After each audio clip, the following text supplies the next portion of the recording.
ಹೆಬ್ಬಳಲು ಶ್ರೀಚಕ್ರಮಾತಾ YouTube channel ವೀಕ್ಷಕರಿಗೆ ನನ್ನ ಪೂರ್ವಕ ನಮಸ್ಕಾರಗಳು. ಸುಭಾಷಿತ: ಎಲ್ಲಿಯವರೆಗೆ ಶರೀರವು ಆರೋಗ್ಯವಾಗಿರುತ್ತದೆಯೋ ಮತ್ತು ಮೃತ್ಯುವು ದೂರದಲ್ಲಿರುತ್ತದೆಯೋ ಅಲ್ಲಿಯವರೆಗೆ ಆತ್ಮಕಲ್ಯಾಣವನ್ನು ಮಾಡಿಕೋ. ಕೊನೆಯ ಕ್ಷಣದಲ್ಲಿ ಏನು ಮಾಡಲು ಆಗೋದಿಲ್ಲ. ಅದರಿಂದ ನಾವು ಆರೋಗ್ಯವಾಗಿರುವಾಗ, ನಾವು ಶರೀರ ಮೃತ್ಯುವಿಗೆ ದೂರ ಇರುವಾಗ ಅಲ್ಲಿವರೆಗೆ ಒಳ್ಳೆಯದನ್ನು ಮಾಡು. ಇವತ್ತು ನಾವು ದಿನಪಂಚಾಂಗಕ್ಕಿಂತ ಮುಂಚೆ ಹಯಗ್ರೀವ ಅವತಾರದ ಬಗ್ಗೆ ತಿಳ್ಕೊಳ್ಳೋಣ.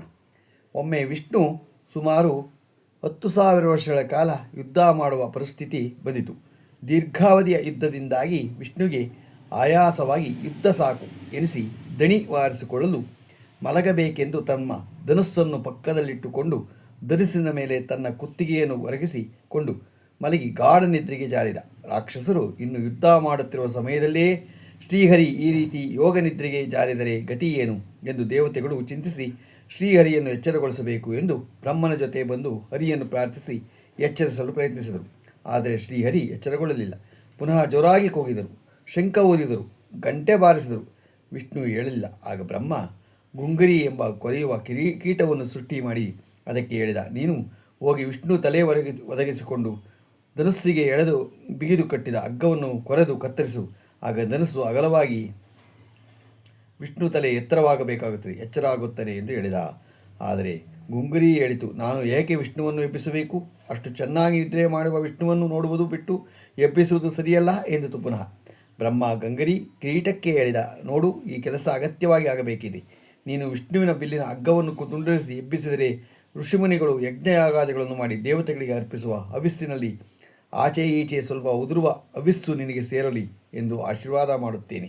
ನಿನಗೆ ಯಾವತ್ತೂ ಹವಿಸ್ಸಿನ ಕೊರತೆಯಾಗುವುದಿಲ್ಲ ಎಂದು.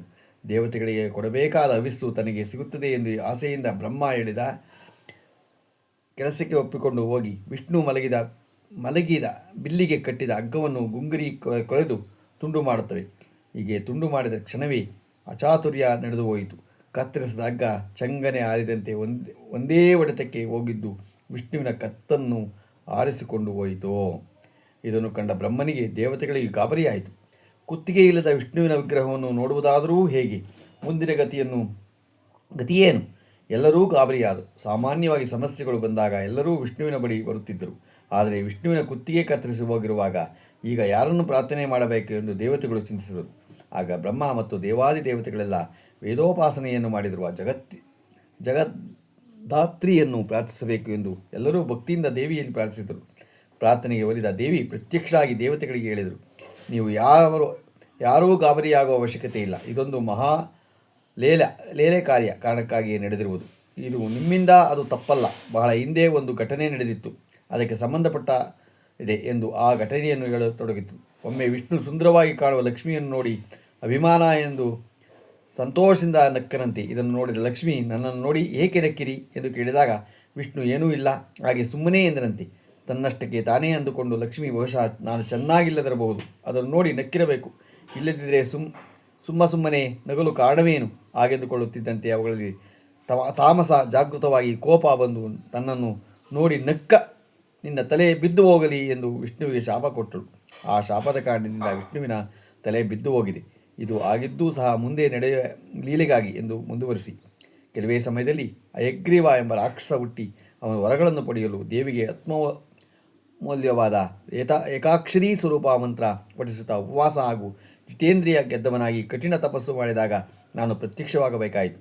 ವರ ಕೇಳು ಎಂದಾಗ ನನಗೆ ಮೃತ್ಯು ಬರುವುದು ಬೇಡ ಎಂದು ಕೇಳಿದಾಗ ದೇವಿ ಹೇಳಿದಳು, ಮೃತ್ಯು ಎಲ್ಲರಿಗೂ ಬರುತ್ತದೆ, ಅದು ಸಾಧ್ಯವಿಲ್ಲ.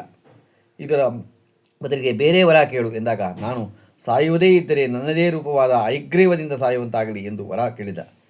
ನಾ ಅದನ್ನು ಅನುಕರಿಸಿದ್ದೇನೆ. ಈಗಂತೂ ದುಷ್ಟ ಶಕ್ತಿವಂತ ಬಲಶಾಲಿ ವರಗಳನ್ನು ಪಡೆದ ರಾಕ್ಷಸನನ್ನು ಸಂಹಾರ ಮಾಡಲು ಸಾಮಾನ್ಯನ ಸಾಧ್ಯವಿಲ್ಲ. ಇದಕ್ಕಾಗಿ ಒಂದು ಲೀಲಾ ನಾಟಕ ನಡೆಯಬೇಕಿತ್ತು. ಆ ಕಾರಣಕ್ಕಾಗಿ ಇದು ನಡೆದಿದೆ ಎಂದು ಹೇಳಲು ಕೇಳಿದ ಬ್ರಹ್ಮನಿಗೆ ಅರ್ಥವಾಗಿ ಯೋಗಶಕ್ತಿಯಿಂದ ಕುದುರೆ ತಲೆಯನ್ನು ತಂದು ವಿಷ್ಣುವಿನ ತಲೆಗೆ ಜೋಡಿಸಿದಾಗ ವಿಷ್ಣುವಿಗೆ ಹಯಗ್ರೀವ ಕುದುರೆ ರೂಪ ಬಂದಿತು. ಈ ಕಾರಣಕ್ಕಾಗಿ ವಿಷ್ಣು ನಿಮಿತ್ತ ಮಾತ್ರಕ್ಕೆ ಹಯಗ್ರೀವ ಅವತಾರ ಎತ್ತಬೇಕಾಯಿತು. ವಿಷ್ಣು ತಾಳಿದ ಅವತಾರಗಳಲ್ಲಿ ರಾಮಾವತಾರ, ಕೃಷ್ಣಾವತಾರ ಇವೆರಡು ಪೂರ್ಣ ಅವತಾರಗಳು. ಪರಶುರಾಮ ಅವತಾರವು ಇಷ್ಟಲಿದ್ದರೂ ವಿಸ್ತಾರವಾಗಿದೆ. ಮತ್ಸ್ಯ, ಕೂರ್ಮ, ವರಹ, ನರಸಿಂಹ, ವಾಮನ ಮುಂತಾದ ಅವತಾರಗಳು ನಿಮಿತ್ತವಾಗಿ ಆಗಿವೆ. ಐಗ್ರೀವ ಅವತಾರ ತಾಳಿದ ಮಹಾವಿಷ್ಣು ಈ ರೂಪದಿಂದ ಐಗ್ರೀವ ರಾಕ್ಷಸರೊಡನೆ ಯುದ್ಧ ಮಾಡಿ ಐಗ್ರೀವನಿಂದ ಸಂಹರಿಸಿ ಅವನು ಬ್ರಹ್ಮನಿಂದ ಅಪಹರಿಸಿಕೊಂಡು ಹೋಗಿದ್ದ. ವೇದಗಳನ್ನೆಲ್ಲ ಮರಳಿ ತಂದನು. ದೇವರೂ ಕೂಡ ಶಾಪ ಕರ್ಮದ ನಿಯಮಗಳಿಗೆ ಬದ್ಧರಾಗಿರುತ್ತಾರೆ.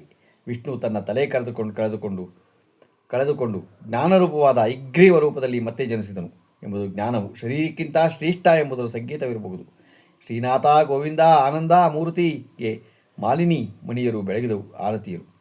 ವೇದಗಳನ್ನೋದದೆ ಗೈದ ಚೆನ್ನಯ್ಯನಿಗೆ ಆದಿಮೂರ್ತಿ ನಮ್ಮ ಮುದ್ದು ಶ್ರೀಕೃಷ್ಣನಿಗೆ ನೀರೊಳತಿಗ ನಾರಿ ವಸ್ತ್ರಗಳನ್ನು ಅಪಹರಿಸಿ ಚಿವರತರಲ್ಲಿ ಮರವನ್ನೇರಿದ ಮುರಹರಿಗೆ ಅತಾವತಾನಿಗೆ ತಾರನಿಗೆ ರುಕ್ಮಿಣೀ ರಮಣನಿಗೆ ಮತ್ತು ದೇವಿಕೀ ದೇವಿ ಪವಿತ್ರ ಶ್ರೀಹರಿಗೆ ವಂದನೆಗಳು ಅಂತ ಆಶಾ ನಾಗಭೂಷಣರು ಇದನ್ನು ಬರೆದಿದ್ದಾರೆ.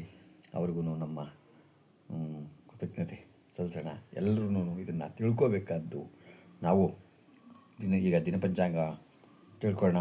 ದಿನಾಂಕ 10/10/2025 ಶುಕ್ರವಾರ, ಶ್ರೀ ವಿಶ್ವಾವಸು ನಾಮ ಸಂವತ್ಸರ, ದಕ್ಷಿಣಾಯನ, ಆಶ್ವಯುಜ ಮಾಸ, ಶರದೃತು, ಕೃಷ್ಣಪಕ್ಷ, ತಿಥಿ ಚೌತಿ, ರಾತ್ರಿ 12:14, ನಕ್ಷತ್ರ ಕೃತಿಕೆ, ರಾತ್ರಿ 10:44, ಮಳೆ ಹಸ್ತ 4ನೇ ಪಾದ, ರಾಹುಕಾಲ 10:40ರಿಂದ 12:19, ಗುಳಿಕಕಾಲ 7:42ರಿಂದ 9:11, ಯಮಗಂಟ ಕಾಲ 3:08ರಿಂದ 4:38. ಇವತ್ತು ಯಾರು ಹುಟ್ಟುಹಬ್ಬ ಆಚರಿಸ್ಕೊತಿದ್ರು, ಮದುವೆಯಾದ ದಂಪತಿಗಳು ವಾರ್ಷಿಕೋತ್ಸವ ಆಚರಣೆ ಮಾಡ್ಕೊತಿರೋರಿಗೆ ನಮ್ಮ ಹೆಬ್ಬಳದೂರು ಶ್ರೀ ಚಕ್ರಮಾತಾ ಯೂಟ್ಯೂಬ್ ಚಾನಲ್ ಕಡೆಯಿಂದ ಶುಭ ಕಾಮನೆಗಳನ್ನು ತಿಳಿಸ್ತೀವಿ. ದೇವರು ಅವರಿಗೆ ಆಯಸ್ಸು, ಆರೋಗ್ಯ, ಐಶ್ವರ್ಯ ಎಲ್ಲ ಕೊಟ್ಟು ಕಾಪಾಡಲಿಂದ ಕೇಳ್ಕೊತೀನಿ.